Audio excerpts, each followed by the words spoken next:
हर मुसलमान के दिल में एक ख्वाहिश जरूर होती है कि जिंदगी में कम से कम एक बार अल्लाह के घर की जियारत का शर्फ हासिल हो। हज सिर्फ एक सफर नहीं बल्कि ईमान, सब्र, कुर्बानी और अल्लाह के रजा के लिए खुद को सुपुर्द कर देने वाला नाम है। हर साल भारत से लाखों मुसलमान इस पाक और मुकद्दस सफर के लिए सऊदी अरब का रुख करते हैं।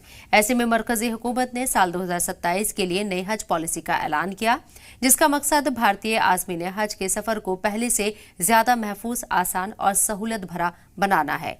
नई हज पॉलिसी के मुताबिक हज के लिए आवेदन करने वाले हर शख्स के पास मशीन से पढ़ा जा सकने वाला इंडियन पासपोर्ट होना जरूरी होगा।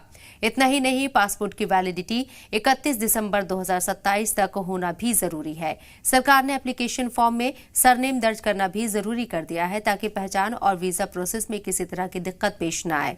हज कमेटी का कोटा पहले की तरह जिंदगी में सिर्फ एक बार के उसूल पर ही आधारित रहेगा, यानी कोई भी शख्स इस सुविधा का फायदा सिर्फ एक बार ही उठा सकेगा।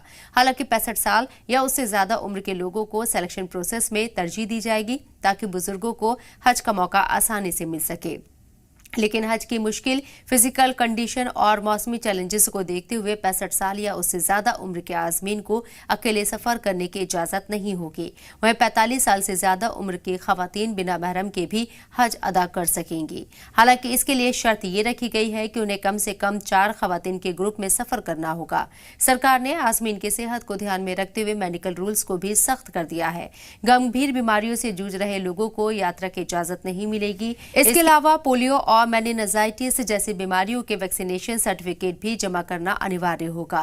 नई पॉलिसी के तहत एप्लीकेशन, पेमेंट और सफर से जुड़ी तमाम जानकारी अब हज कमेटी की वेबसाइट और हज सुविधा मोबाइल एप्लीकेशन के जरिए घर बैठे हासिल की जा सकेगी। इतना ही नहीं, AI की मदद से दस्तावेजों की जांच, फ्लाइट आवंटन और शिकायतों के निस्तारण का काम भी किया जाएगा। साथ ही हिंदी, उर्दू और दूसरी इलाकाई जबानों में काम करने वाला multilingual AI based voice assistant भी तैयार किया जा रहा है ताकि आज़मीन अपनी जबान में अपनी परेशानी बताकर फौरन मदद हासिल कर सके।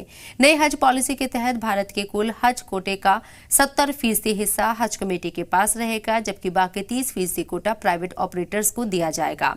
बहरहाल सरकार का दावा है कि नई हज पॉलिसी भारतीय आज़मीन के सफर को पहले से ज्यादा महफूज, आसान और आरामदायक बनाएगी ताकि हर मुसलमान इस पाक सफर को सुकून और इत्मीनान के साथ मुकम्मल कर सके।